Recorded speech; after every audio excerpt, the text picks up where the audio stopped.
Гостин во вестите на телевизија Нова во 16 часот еден од координаторите на пратеничката група на ВМРО ДПМН Илија Димовски.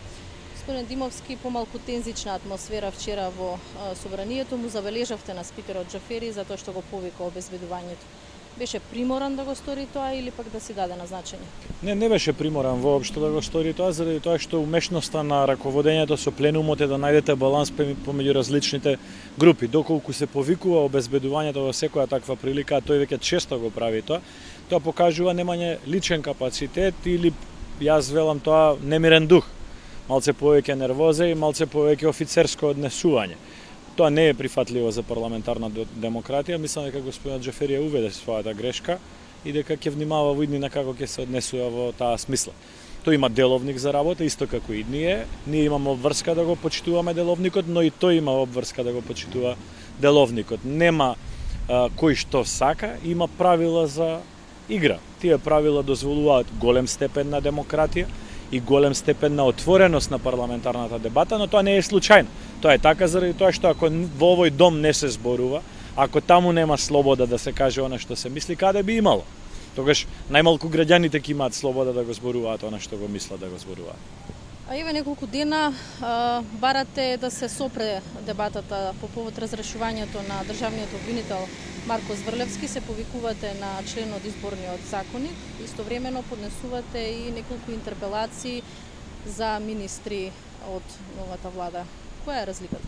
Разликата е во тоа што интерпелациите се уставна категорија, посебно утврдени со посебен член во Уставот на Република Македонија, и тоа е еден од најзначајните начини на политичка контрола на законодавниот дом врз извршната власт. Интерпелацијата завршува со утврдување на одговорност, а дали ќе биде разрешен или нема да биде разрешен одреден министер, зависи од други постапки, од неговата желба и од желбата на, односно одлуката на првиот министер, на премиерот на Републиката. Затоа тоа е сосема различна постапка од оваа постапка за која што вие прашувате. Впрочем, јас ќе потсетам дека владата брзаше да ги заврши сите кадровски промени до саботата, ден пред да се распишат изборите, токму почитувајќи го членот 8а од законот, од изборниот законник. Ние уште пред да се распишат изборите понудивме понаседен разумен концепт на надминување на оваа ситуација. И релевантно е во моментов како постапка разрешувањето на јавниот обвинител, заради тоа што очигледно е донесена политичка одлука во политичка партија за јавен обвинител, што само по себе не е независност на институција, и тоа е поврзано со одредени предмети кои што таа политичка партија си ги имала како проблеми нејзините водачи со овој јавен обвинител. Имаат вештачки склепано тенко мнозинство од 62 пратеници и мисла дека се можат да направат, дека нема ограничување. Она што ние го понудивме како разумен концепт беше да донесеме закон, да го измениме законот за јавно обвинителство, и нашите измени всушност одеа врз база на изборните ветувања на СДСМ.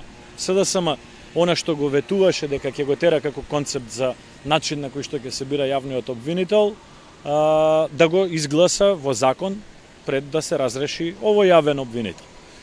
Тој закон е во процедура, како и многу други точки не го виде денот кога господинот Џафери ќе го стави на расправа во пленарната седница, ги игнорира сите наши точки очигледно.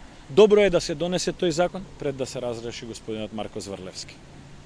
Се уште не се поминати првите 100 дена од новата влада. Некои коментираат малку неетички од ваша страна во однос на поднесување на интерпелациите, други пак во јавноста токму овие потези со интерпелациите ги ставаат во функција на локалните избори. Вака, и едното е во ред да се анализира и другото е во ред да се анализира, но дозволете ми да ви кажам само еден прост пример. Од она што денеска представува интерпелација од страна на нашите пратеници за министерот за финансии. Видете, се сеќавате на сите кампањи кои што ги имаше СДСМ против задолжувањето во Република Македонија и сите ветувања кои што ги даде спрема граѓаните. Сега, во овој период од кога господинот Тевдовски, кој што како човек ние немаме никаков проблем, тој е сосема коректен спрема нас, комуницира со пратениците, но како министер или не се снаоѓа или има преголем товар. Во овие 71 ден од кога е избран за министер за финансии, владата си има задолжено со над 101 милион евра, а денеска добивме информација дека повлекле без никакво образложение уште дополнителни 126 милиони од девизните резерви на Република Македонија. Значи, непланирани 227 милиони евра, спротивно на сите ветувања. За компарација за вас и за граѓаните, автопатот од Миладиновци, односно од Скопје до Штип, Република Македонија чинеше 206 милиони евра. Значи СДСМ, односно нивниот министер за финансии, веќе ги задолжиле нашите граѓани за поголема сума од тоа што чини автопатот Скопје-Штип, а во овие 71 ден нема нити еден метар асфалтирана улица, нема ниту еден нов семафор поставено. Веројатно, ако почнеме да ги броиме, нема ни една канделабра променета, односно сијалица во канделабра.